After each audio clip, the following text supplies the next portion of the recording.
Yo, what is up guys? Snap here, and today we're going to be talking about the future of Aurabots in the new Siege of the Atlas 3.17 expansion. Also going to try to touch up on my old Aurabot guide, since obviously a lot changes from year to year. There's been a lot of changes, so hopefully this serves as an up-to-date guide that brings you through how to play an Aurabot in 2022. Now, if you caught the thumbnail, you might notice two new items to the mix that you might not have seen before, that being the Covenant chest and also our beloved Coruscating Elixir. Now, seeing Coruscating Elixir might send some of you into a panic, but give me a little bit to explain why this is actually going to be the future of Aurabots in 3.17 and onwards. Now, if you watch my previous guides that were for the Scourge League, you now realize that we've split our Aurabots into two different Aurabots, one that kind of focuses on offensive auras and one that kind of focuses on defensive auras. And the reason for that is just that the builds really struggled for reservation. You're either sacrificing too much aura effect or too much EHP, and if you're able to surpass those limitations, your build was basically costing 100 plus X. But I'm here to submit to you the cheapest Covenant Coruscating Elixir Aurabot the world has ever seen. Now, let's address the elephant in the room, this Coruscating Elixir Flask, right? So first of all, why do we want to use this? With the recent efficiency changes, it's really hard to hit high levels of reservation that you need to run every single aura. There are some ways you can do it, but typically you're sacrificing very important aura effect slots, which eventually will hit your overcap in the end. The reason why Coruscating Elixir is super good in conjunction with the Covenant is it allows you to run all of your auras on life. As you can see here on the Covenant, there is a line that reads, socketed gems cost and reserve life instead of mana. This means that you can reserve a bunch of auras on life without a mana penalty or a mana multiplier, giving you a whole lot more room to play with, making the efficiency super easy to jam in all of your auras. Now, first things first, how do you keep the Flask up and how do you not die?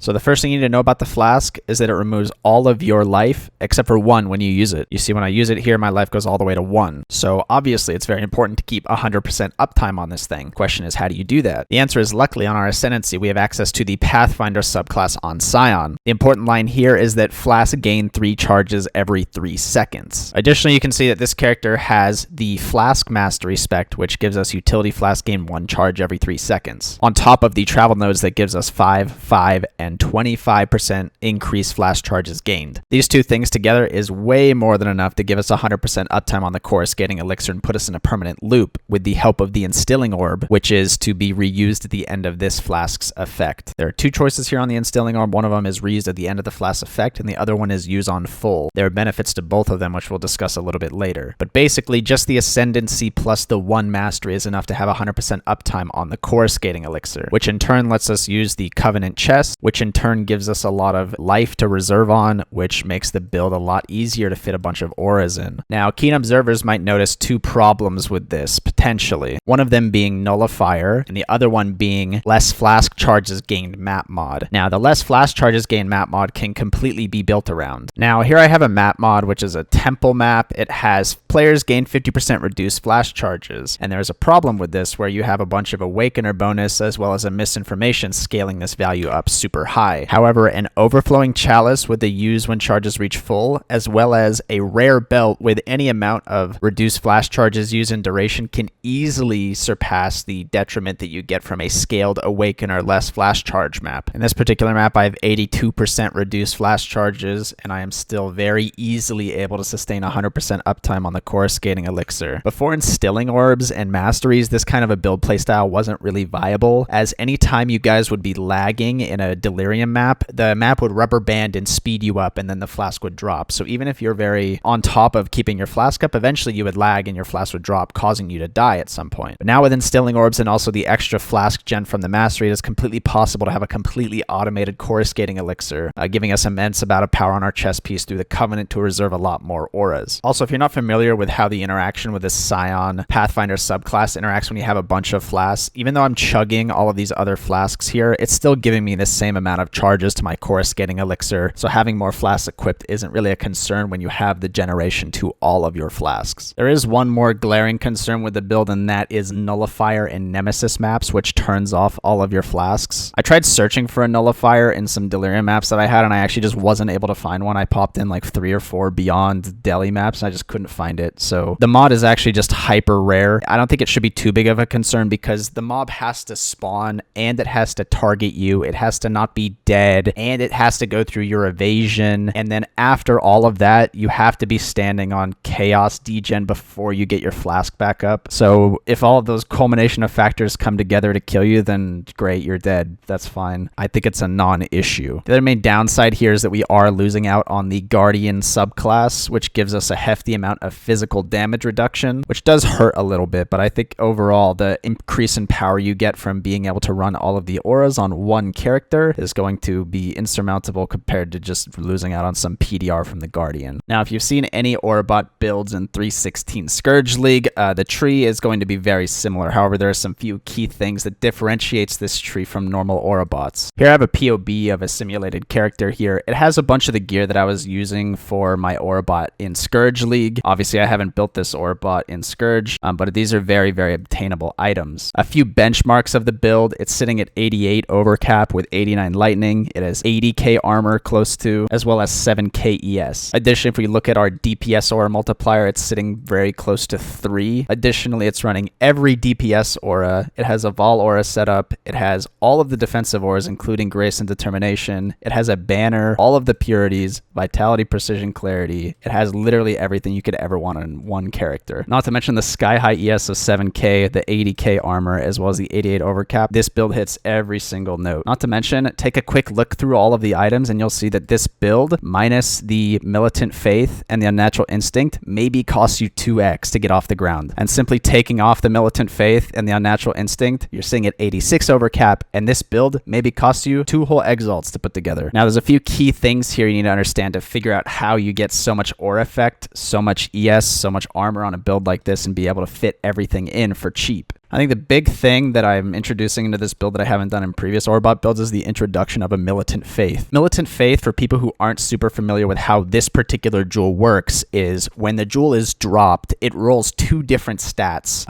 This one happened to roll non-curse aura effect, which is basically the only thing we need. Just know that when you're divining this, the 2 passive mods that you've rolled, in this case, non-curse aura and effect of non-damaging ailments, those never change, even if you divine it. The only thing that changes is the number up top and the god that the jewel is dominated by, which corresponds to the keystone. So you can divine this as many times as you want to try and get different notables or whatever inside, and the effect of non-curse aura will stay there. And the basics of the way this jewel works is I get 1% effect of non-curse aura per 10 devotion that I get in range of the circle. And what it does is it adds devotion to basically every small travel node inside. And the reason this is so good is because right here in this jewel socket, you're already going to be taking a bunch of stuff in here, such as the aura effect, as well as all of this energy shield, not to mention the skill effect duration. So you're just getting extra aura effect from speccing stuff that you would already be speccing normally. Now, the jewel can convert some of the notables, such as this one, Foresight. It has converted it to an absolutely garbage minimum power charge node, which you can actually reroll with divines. So basically, you're just rerolling with divines until you get a jewel that does not delete any important notables. I hit the jewel with 2 divines just now, and now it's back to being normal. On top of that, there's a really powerful interaction with Unnatural Instincts here. It actually allocates all of the nodes inside, including the ones that have devotion on it. So you can see here that this one jewel socket here is giving me 85 devotion on it. So in the POB here, you can see the Militant Faith as well as the Unnatural Instinct that I have. This whole jewel you can see here on the left is giving us 27 devotion, which corresponds to 27 aura effect. Now you can get Elegant Hubrises and Glorious Vanities that can roll higher than this, sure, but the point efficiency you get from the pathing here is unrivaled. Additionally, I'm getting a lot of useful stuff like spell suppression and evasion over here, which just is doubling as aura effect. So it's super duper duper efficient to grab the Militant Faith here. This, in conjunction with the typical aura effect items you get like the Wakatuki, Matua Shield, and the Jinx Juju, puts your purities to give you 88 overcap, which is completely acceptable for endgame Deli. Now on top of that, your ES is so high because the Covenant itself gives you 430 ES. It's a very, very, very good chest. Other than that, the pathing should be pretty similar to what you've seen from Aurabots in the past year or two. You got the standard intuitive leap spot. You can convert melding with energy from within. I'm taking 2 small cluster jewels with enough efficiency in the corners here. Obviously, you can get more or less if you don't need them. If we do see some reservation efficiency changes coming in 3.17, you could easily put a large cluster jewel in here, drop a little bit of ES, and then get as much reservation efficiency as you need to fit everything in. Additionally, this build is using 0 enlightens, so the cost is just way, way, way down. And you can even balance your life using vitality, precision, and clarity in the chest as much as you want to use. But this build's also got Divine Shield, which is super OP. It's also got Sanctum of Thought for reduced extra damage from crits. It is fully ailment immune using a Watcher's Eye. And once again, all the gear costs absolutely nothing, minus the 2 jewels, which isn't mandatory. But we can go over some of the gearing choices here and see some alternatives that might be more expensive or cheaper depending on how much you guys are willing to spend. Starting out for the first weapon, it's Sign of the Sin Eater. I like using this. It's super cheap. It's 2 chaos. It gives me attributes. Obviously, you could replace this with a rare weapon that gives you +1 to spells. You could also get the mod that gives you plus % increased damage per aura you cast. Those are both very good items. You could probably craft a rare scepter that's better, but I find Sign of the Sin Eater really easy to obtain. It's super powerful, and so I'm always going with Sign of the Sin Eater personally. Second is the shield, Wakatuki. This is irreplaceable. This is the best in slot shield for any Aurabot of any type. You'll probably see 100% of people using this. Now, this is one of the more expensive items that you might come across. So I have a 15%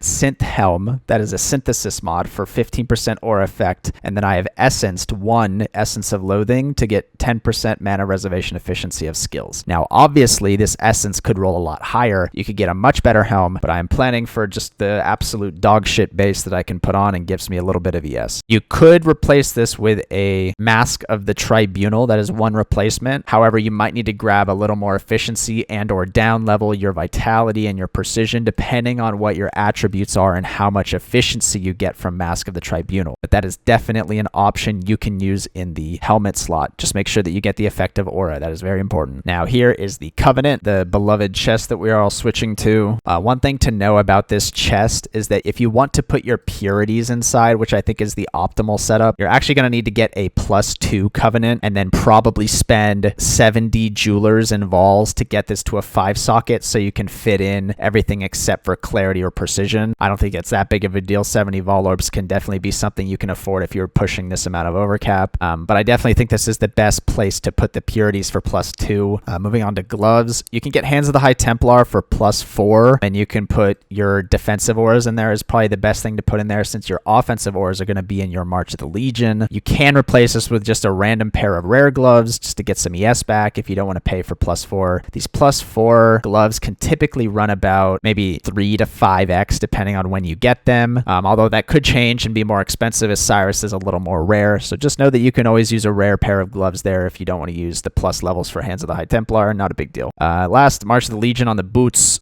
This is irreplaceable. I think March of the Legion is too good not to use. I understand it can be a little annoying to use these. However, with our absolutely max duration, we have a 33-second hatred. Surely you can push 3 buttons in 33 seconds. It's not that hard. Amulet, Jinx Juju, 10% aura effect. Nothing else you can really get here. You have to anoint Champion of the Cause. There's really no choices here. This is the only amulet you can equip. As for the rings, since you are technically going low life, you do need to get Chaos Res, and then rings are the best place to do that. Your rings are just going to be a Crusader base with % ES, as much attributes as you can get. Here I've got some strength, here I've got some int. If you happen to get a lot of attributes here, it makes the Mask of the Tribunal a lot more appealing, so you can maybe get some extra efficiency. As for the belt, depending on how much Awakener bonus you're getting and how much effect you're juicing into your maps, you will need to perhaps get Flask charges used and duration on the belt here. So when you're juicing up those mega Awakener mods and you're getting like something minus 80% flash charges gained, getting the reduced flash charges using the duration here is super, super good. You can get on a crystal base, you can get it on a Stygian base, whatever, and then just get some extra ES if you can. As for the Flask, Soul Ripper is a no-brainer for us. If you're not familiar, our group when we're juicing maps is constantly running the Soul Gain Prevention Sextant. This makes it so we can have Soul Ripper up 100% of the time, and it's just constantly feeding us Vol Souls. This gives us 100% uptime on Vol Disc and Vol Grace. Super powerful. Obviously, the Coruscating Elixir, you might want to try and craft this flask for 28% duration to try and make your uptime on this a little bit easier. And obviously, a Hyrule Overflowing Chalice is somewhat important. Quicksilver with shock immunity, and then also poison immunity on an Amethyst flask to 1, cap out our res and also make us immune to poison because once again, we are not CI. With all that together, the Amethyst rings and the Amethyst flask gives us the Chaos Cap,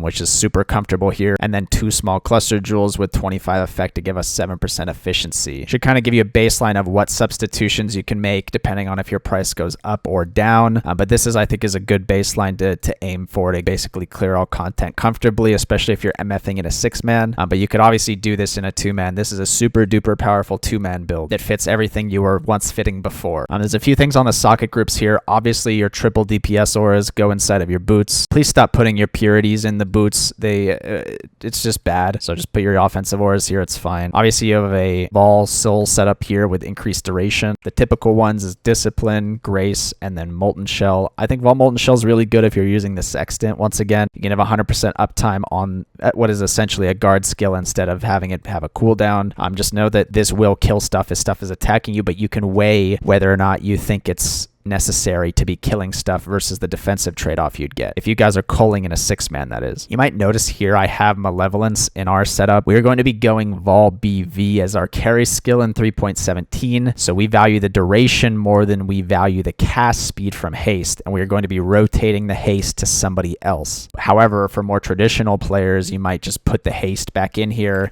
instead of the Malevolence, as the cast speed you get from this is obviously very, very good on an Aurabot. Not a big deal to drop the Malevolence here and just replace it with haste. That's probably going to work for more of you. Other than that, this purity setup in the chest would be pretty familiar. You should have the +2 on the Covenant, therefore hitting the overcap breakpoint. If you don't have level 20 gems, this won't give you the overcap, so you need +2. Just make sure you have that. And then obviously we have a movement skill. I like dash, but feel free to use whatever you want. But yeah, that should go over most of the basics of the build and any adjustments you can make depending on what your price point is. Now, there is a question to be answered, which is, now that we have all of the auras back on one character again, what do we do with the 6th party member? Because currently the priority of the party members is Carry, Aura, Curse, Mana Guardian. Color is the 5th. And we do have a brand new support that we're introducing to the mix. We're going to call it the Minor support, which I'll make a guide on for you guys shortly. But you're going to have to wait a little bit for that, okay? It involves getting a bunch of maximum mines, hitting the Storm Blast mine cap as well as the High Impact mine cap, which should bring giga damage to the table. But yeah, this is definitely the future of Aurabots. We might see some changes to efficiency. We might see some changes to some items and stuff like that. But I think in general, the interaction with the Covenant as well as the Flask uptime is something that can be built into any changes that might come in 3.17. Once again, if you guys do have any questions, suggestions, improvements, whatever, feel free to leave comments. I try to look through as many as I can. Yeah, we're getting excited for the 3.17 expansion. Hopefully I'm going to be releasing a few more updated build guides for the party builds that we're playing, hopefully before the league starts. Once again, I stream on Twitch at every league start. Links are in the description if you guys want to come hang out. That'd be cool. Hopefully we see you guys around for teaser week. Once again, I'm Snap, and thanks for watching.